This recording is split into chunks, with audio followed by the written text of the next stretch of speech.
Bonjour à tous, je vous retrouve aujourd'hui pour une petite vidéo bilan de mon expérience en tant que jury Audiolib, puisque cette année j'avais été sélectionnée pour faire partie du jury pour pouvoir délibérer sur les 10 romans sélectionnés par Audiolib du coup, et pour pouvoir eh bien faire mon classement et donner un avis sur chacune de mes lectures. J'ai fait un top 10 que j'ai dû envoyer, donc voilà, je vais vous envoyer mon top 10, enfin je vais vous parler aujourd'hui de mon top 10. Je vais commencer vraiment dans l'ordre avec le numéro 1, parce que je me dis que c'est ceux que j'ai préférés, donc j'ai envie de vous en parler directement. Mon numéro 1, c'est La dernière allumette de Marie Vareille. J'ai déjà oublié tous les prénoms, je vais pas vous en faire un résumé vraiment très complet, parce que je trouve que c'est vraiment un livre dans lequel on doit se lancer les yeux fermés. Il faut juste savoir qu'on parle en fait de violence sur les femmes, mais aussi des traumatismes de la violence vraiment sur les enfants en fait. Donc on a vraiment ici la violence conjugale qui est mise en avant. On suit divers personnages, je veux pas trop vous en dire. Il y a un peu de mystère en fait, avec finalement un final assez surprenant. Voilà, j'ai pas envie de vous en dire beaucoup plus, mais c'est un roman à plusieurs voix et je trouve que Marie Vareille a abordé vraiment le sujet avec beaucoup de réalisme et de justesse, mais en même temps beaucoup de d'humanité et de bienveillance. Voilà, j'ai trouvé que c'était un très beau texte, très prenant, et j'ai vraiment adoré. Mon numéro 2, c'est Le soldat désaccordé de Gilles Marchand, dans lequel ici on suit un soldat qui a été missionné en fait de retrouver un soldat disparu. Tout tourne autour d'une histoire d'amour en fait entre un soldat et une jeune femme durant la Première Guerre mondiale. Je l'ai beaucoup aimé en fait pour sa poésie, pour son côté musical. Vraiment il y a une atmosphère très musicale qui se dégage du récit. Au final, c'est un récit qui parle d'un sujet lourd, mais qui arrive à lui donner une certaine tendresse, un peu de romantisme en fait, et ça permet un peu d'alléger ce qui s'est passé, tout en rappelant quand même que voilà, il s'est passé à cette époque les pires horreurs. Mais voilà, j'ai beaucoup aimé en fait le ton de l'auteur, j'ai beaucoup aimé la manière dont l'histoire est abordée, et j'ai trouvé ça vraiment très beau. Ici, je me concentre vraiment sur les histoires et pas sur les narrateurs, parce que en fait, vu que je les ai tous écoutés au fur et à mesure des mois, j'ai plus un souvenir clair du lecteur en fait, et donc je sais plus trop vous donner mon avis sur est-ce que j'ai aimé la manière de raconter, la manière de lire l'histoire, mais sur tous les titres, j'ai eu aucun problème et j'ai trouvé que les acteurs étaient très doués, donc voilà, juste pour clarifier. Ensuite, ça c'est un que j'ai écouté récemment, il s'agit de Les enfants endormis d'Anthony Passeron, qui parle en fait du sida, et vraiment le sida à tous ses débuts. On va suivre ici un personnage qui va être atteint du sida, et en fait on va pouvoir se concentrer sur eh bien les traumatismes du sida, tout ce qui touche en fait, enfin on va voir vraiment à quel point les gens à l'époque, vu que c'était une maladie complètement inconnue, vont tomber dans la peur, vont tomber aussi dans les préjugés, dans les idées faciles, à quel point il va y avoir une ambiance vraiment très... Enfin, le monde va vraiment être pris de panique, et bien tout ça va traumatiser aussi ceux qui ont été malades du sida, et leurs familles qui sont du jour au lendemain devenus des parias.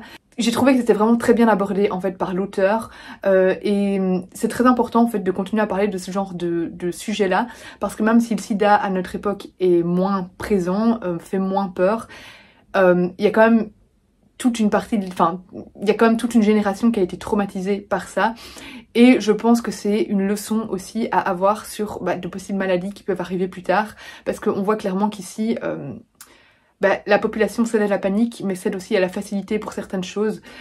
Et il y a aussi on parle aussi vite fait du scandale du sang contaminé, qui était très intéressant. Voilà, il y a peut-être un côté un peu trop scientifique, c'est-à-dire que c'est très intéressant parce que on a un côté vraiment très centré sur les chercheurs, sur l'avancée des découvertes sur le sida, etc. C'était intéressant au début, peut-être un peu long au bout d'un moment, mais globalement j'ai beaucoup aimé ce récit. J'ai dit que c'était mon 3, mais en fait c'était mon 4, puisque mon 3 je l'ai pas je l'ai pas sous la main, donc je l'ai oublié. Mon troisième, en fait, c'était Peindre la vie en couleur d'Aurélie Tramier, dans lequel on a une jeune femme qui vit de manière assez isolée, qui n'a pas d'enfant, qui est célibataire, et elle est très proche de sa sœur, sauf que sa sœur va décéder dans un accident de la route avec son mari, et elle va demander à ce que ce soit elle, donc la jeune femme, qui s'occupe de ses enfants. Elle travaille en crèche, les noms des personnages, vous savez que je les retiens pas. Elle travaille en crèche, mais elle garde toujours une petite distance en fait avec que ce soit ses employés ou eh bien les enfants en crèche. Et là, du jour au lendemain, elle va devoir faire face à ce choix et faire face à son rôle de mère en fait. Et on va vite découvrir aussi qu'elle a une relation un peu spéciale avec ses parents et que tout ça est lié à des traumatismes d'enfance. Voilà, je vous en dirai pas plus. Mais j'ai trouvé que ce roman était juste très touchant en fait, puisqu'on a cette jeune femme qui va devoir apprendre à nouer un lien avec deux enfants qu'elle connaît finalement que en tant que tante, et là elle va devoir nouer un lien en tant que mère de remplacement, et on va avoir vraiment cette femme qui va tenter d'apprivoiser ses enfants tout en se demandant si elle veut vraiment accepter ce rôle.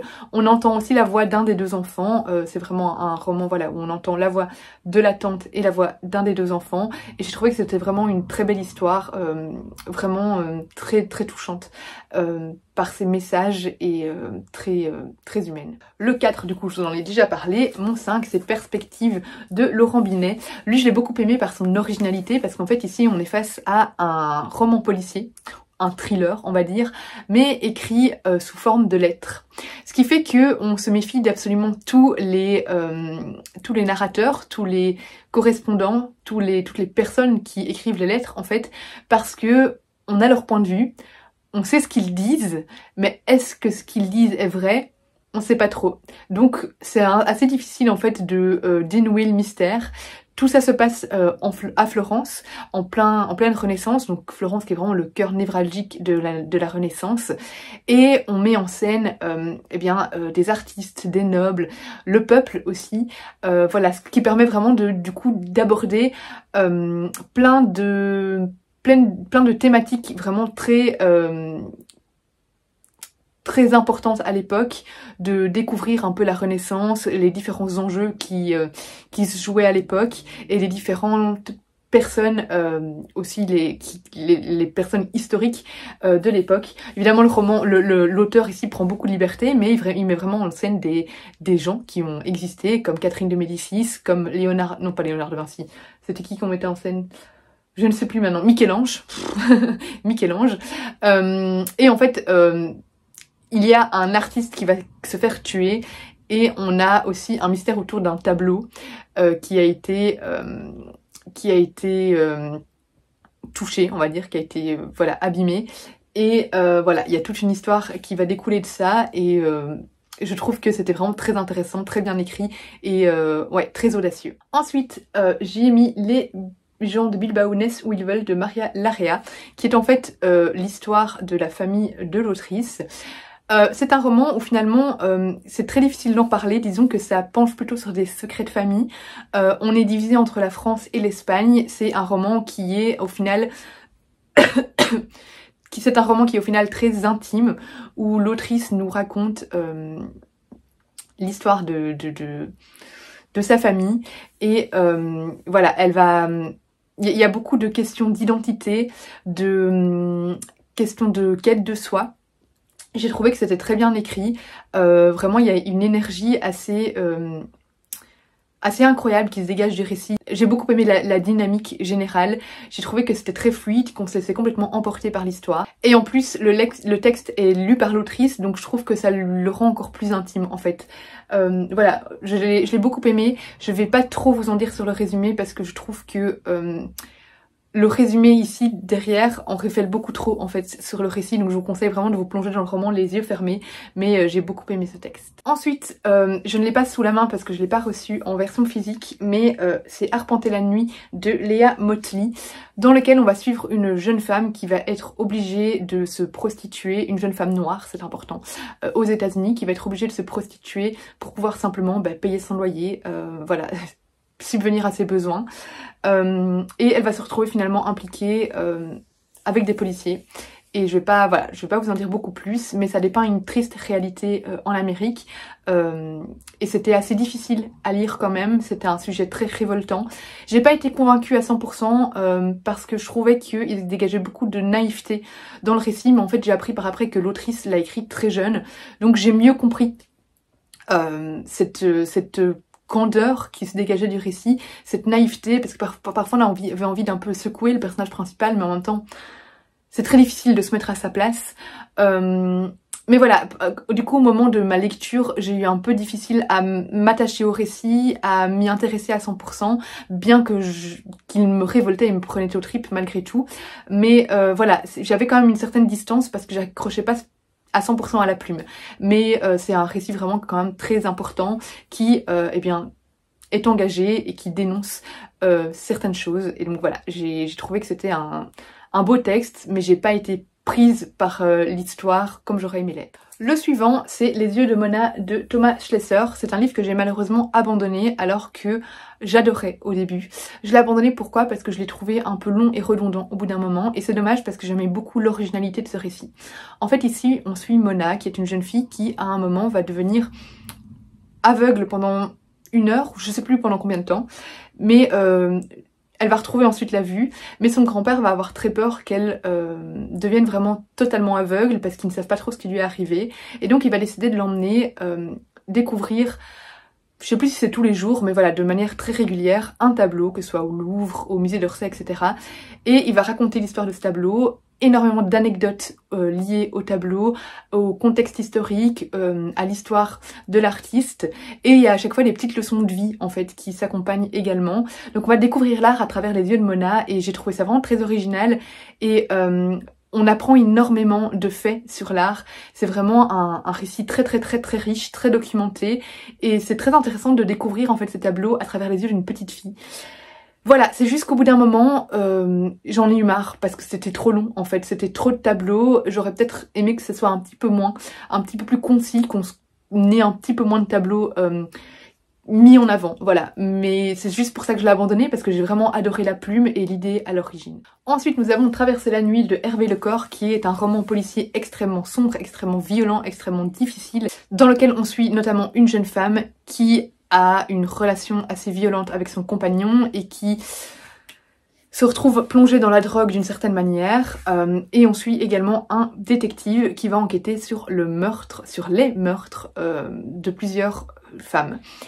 Et c'est un récit vraiment très plombant, qu'on ne lit pas avec le sourire aux lèvres, clairement, assez difficile à lire par moments. J'ai pas réussi vraiment à m'attacher au personnage et à entrer à 100% dans l'intrigue. Je l'ai trouvé sympa, je l'ai trouvé bien ficelé, la fin assez perturbante. Voilà, c'était pas mauvais, loin de là. Je l'ai écouté jusqu'au bout, voilà, j'avais envie de connaître le fin mot de l'histoire, mais je l'ai vraiment trouvé très plombant, et j'ai pas été prise comme je peux l'être dans un récit de Olivier Norek par exemple, qui peut être très sombre aussi. Mais là, ce sont pour moi de vrais page-turners. Ici, pour moi, j'avais pas cette envie constante de retourner vers le récit. Et enfin, et je l'ai plus sous la main, je ne sais absolument pas où je l'ai mis puisque celui-là je l'avais en physique, j'ai abandonné La Louisiane de Julie Mali, que j'ai vraiment pas aimé. Donc ici, c'est très dommage parce que je trouvais que le sujet, le thème de base était très intéressant, puisque on parlait de femmes qui étaient, je crois que c'était à la Salpêtrière, je ne sais même plus, mais de femmes qui étaient enfermées dans un hôpital psychiatrique et qui ont été données en fait comme épouses aux États-Unis. Mais en fait, bien que le sujet... en fait, j'avais très envie d'aimer ce récit, parce que je trouvais que le sujet était très intéressant et révoltant, mais je l'ai trouvé tellement lent, je me suis ennuyée, mais comme jamais, j'arrivais pas. Dès que je lançais le livre audio, mon esprit partait ailleurs, je n'arrivais pas à écouter ce texte. Donc j'ai décidé d'en rester là et de l'abandonner. Je sais même pas si je suis arrivée à la moitié, mais vraiment, j'ai pas du tout accroché. J'ai trouvé ça monotone, plat, lent. Ouais, j'ai pas accroché. Donc j'ai pas grand chose à vous en dire parce que je ne l'ai pas terminé. Mais c'est pas comme par exemple pour Les yeux de Mona, où je l'ai pas terminé, mais je l'ai trouvé d'une très bonne qualité. ici je l'ai pas aimé. Donc voilà. Voilà, du coup c'est tout pour mon top 10. N'hésitez pas à me dire si vous avez déjà lu ou écouté certains de ces romans, lequel est votre préféré parmi cette sélection ou si certains vous tentent. Je vous fais des gros bisous et je vous dis à bientôt pour une prochaine vidéo.